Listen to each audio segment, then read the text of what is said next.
Welcome back, everyone, to Pontos, Fathom, Hobbies. This is Season 19, Episode 2 of Time of Legends, Joan of Arc, and we are playing the second of the Orleans campaign.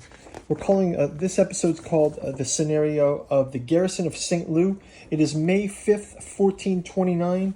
The French players are moving against English garrisons to weaken the English position in the area. This is the garrison of Saint-Loup. We've got Joan of Arc in provincial militia and peasant militia.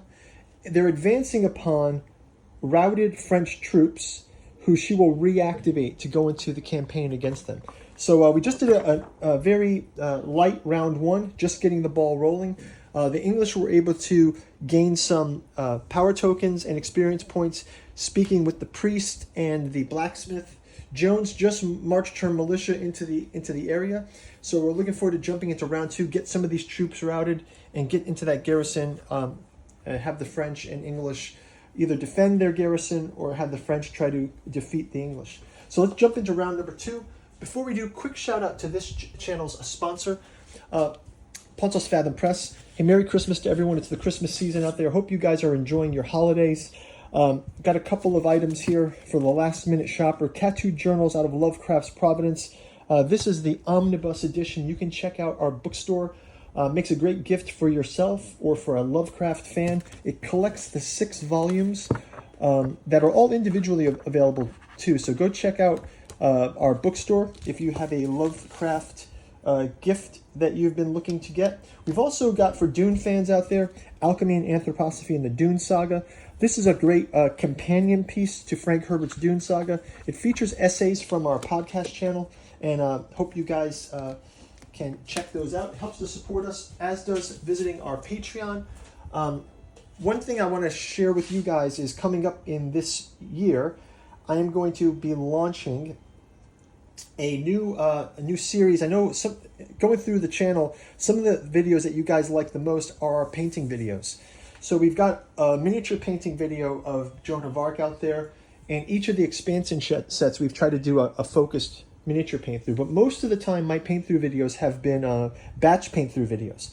What we're looking to do is a miniature makeover. So we've got everything batch painted, but wouldn't it be great if we can kind of go through, critique some of the minis that we've already painted, and then do a second round upgrading the painting style and sort of pushing our painting to the next level. So I think this would be interesting for a lot of people out there who are interested in miniature painting. You can see this is pretty basic.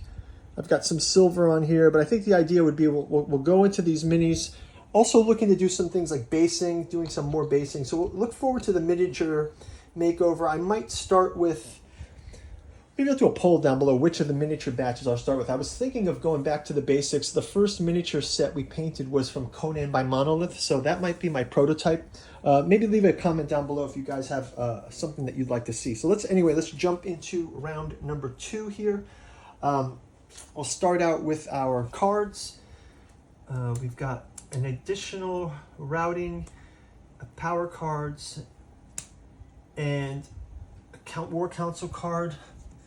And we'll take a look at this. We have 2 activation tokens for Joan and for the English.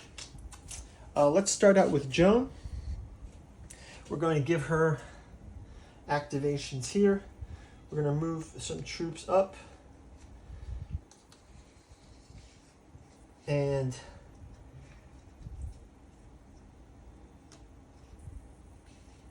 we don't have any march orders.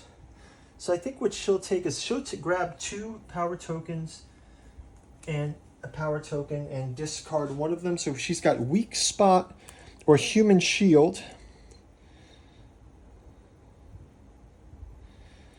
Choose an enemy unit. This unit is considered to have no skills or powers until the end of the current round. That costs 3 power tokens or human shield. Choose one of your characters to gain bodyguard until the end of the round. I'm going to go with weak spot. I think that's a fun one.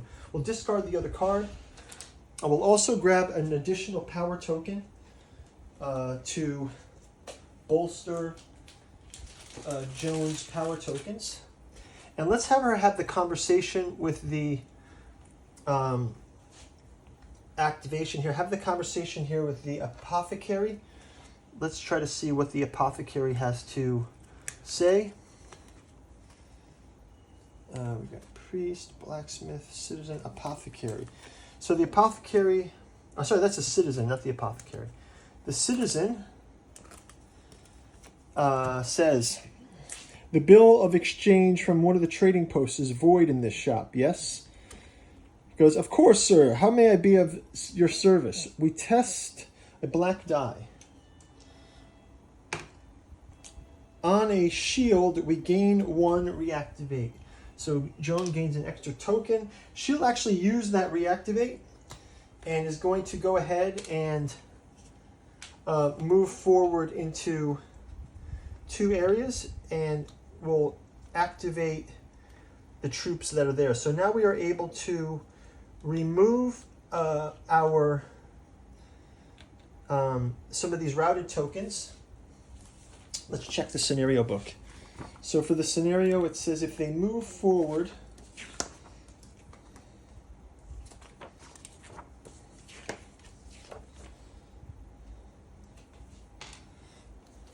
Garrison of Saint-Loup, we roll a test.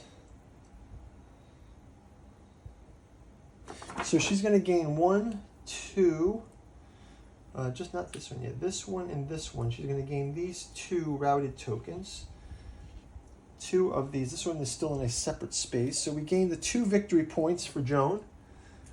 Place those there. At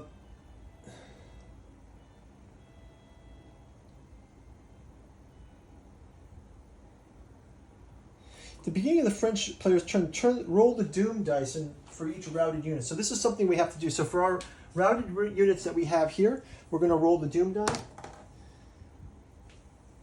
For this one, we move the troop 1 space toward the edge of the board.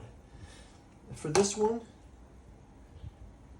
we move it toward the French rally point, which is here. So these are also activated now. So this is helping Joan 3rd.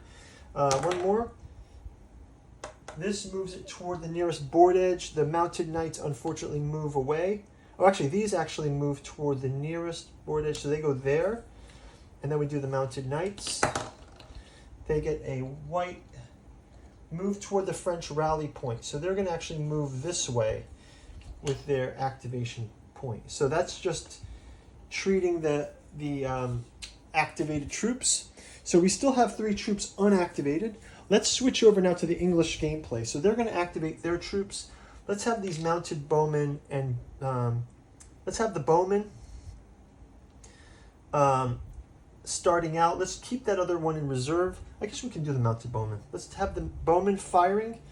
So we'll have our first volley of bowmen firing on these peasants. So let's take a look at the bowmen.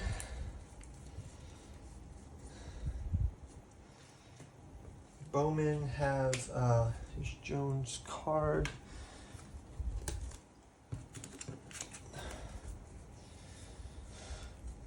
Our peasants, mounted bowmen, I think they're out of range. So they're out of range. I won't waste activating them.